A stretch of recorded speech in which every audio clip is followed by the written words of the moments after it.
Saya sampaikan ini sebagai masyarakat Tanjung Jabung Timur. Ya, bisa kita anggap sebagai citizen journalism ya, jurnalis masyarakat. Saya melaporkan langsung dalam bentuk video, dan juga di sini saya selaku koordinator liputan AWNI, Aliansi Wartawan Nasional, DPW, Dewan Pimpinan Wilayah Provinsi Jambi. Hal-hal yang sangat krusial itu yang saya amati dan saya alami sendiri di lapangan ya, karena saya juga melibatkan diri sebagai orang yang berkecimpung di pertanian. Banyak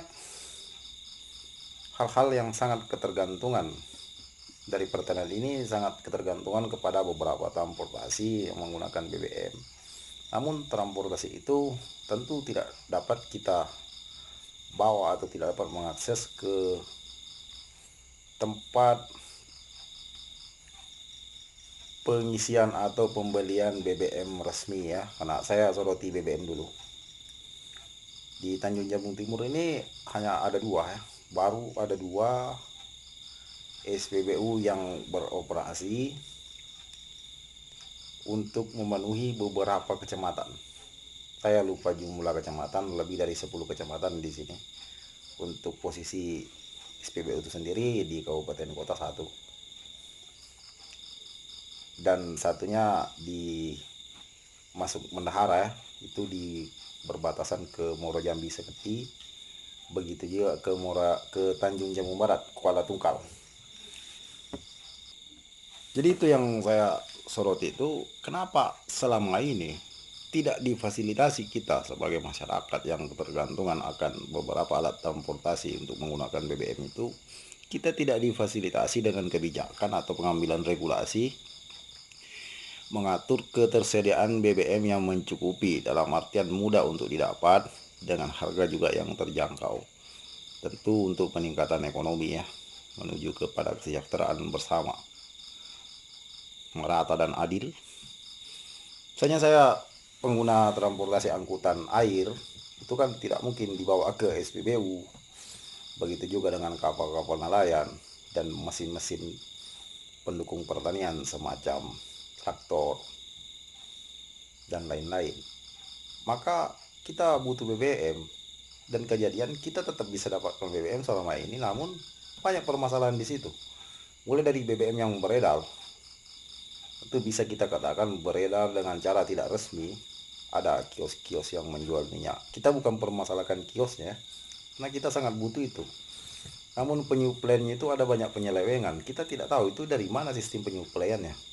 Maka tentu itu diambil keuntungan oleh beberapa pihak, dan juga kerap itu pelakunya adalah oknum-oknum APH memberikan dukungan atau bermain langsung lewat kaki tangannya misalnya. Tentu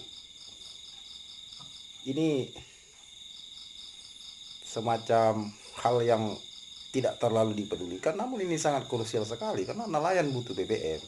Maka pemerintah untuk kedepannya mohon membuat kebijakan atau regulasi bagaimana terpenuhi ketersediaan BBM untuk kepentingan pertanian dan juga nelayan dengan resmi, bisa dikelola di setiap desa misalnya kan.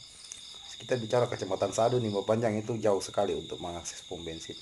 Kecamatan Berbak, maka ada di situ penyuplaian resmi dan harga juga relatif terjangkau.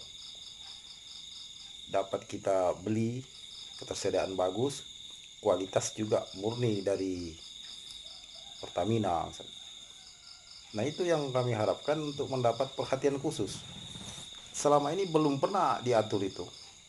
Jadi yang bermain saja begini, ada pelansir dari pom bensin, karena di mana didapat minyak itu kalau bukan dari SPBU, berarti itu minyak illegal drilling gitu kan, tentu kualitas juga sangat tidak baik untuk kendaraan bermotor.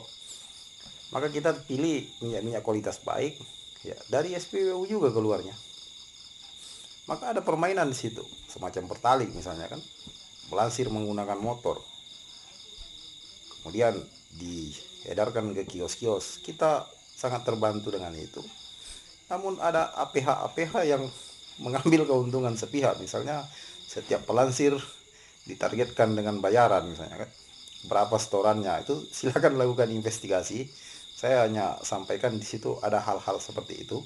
Silakan sampai lakukan investigasi bagi pihak-pihak berwajib jika ini dianggap penting ya. Kalau saya sangat penting sekali hal seperti ini. Kedepannya itu kita masyarakat difasilitasi dengan ketersediaan BBM yang sangat mudah untuk kita akses sesuai dengan letak-letak wilayah kita. Dan yang kedua, semacam bangunan-bangunan yang terbengkalai dan menimbulkan dampak kerusakan, maka itu penting untuk mengambil tindakan khusus. Silakan kalian berkolaborasi pemerintah ya, para DPR-nya.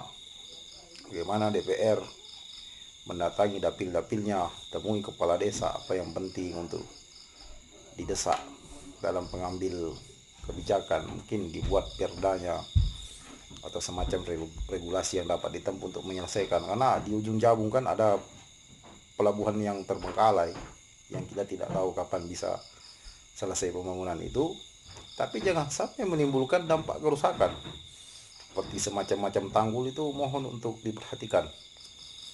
Dan juga jalan-jalan yang sangat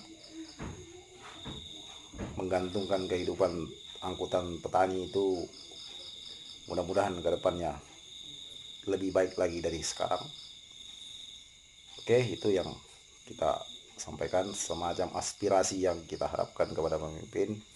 Mudah-mudahan video ini dapat tersampaikan sebagai bentuk laporan saya sebagai masyarakat Tanjung Jabung Timur, sebagai informasi yang sangat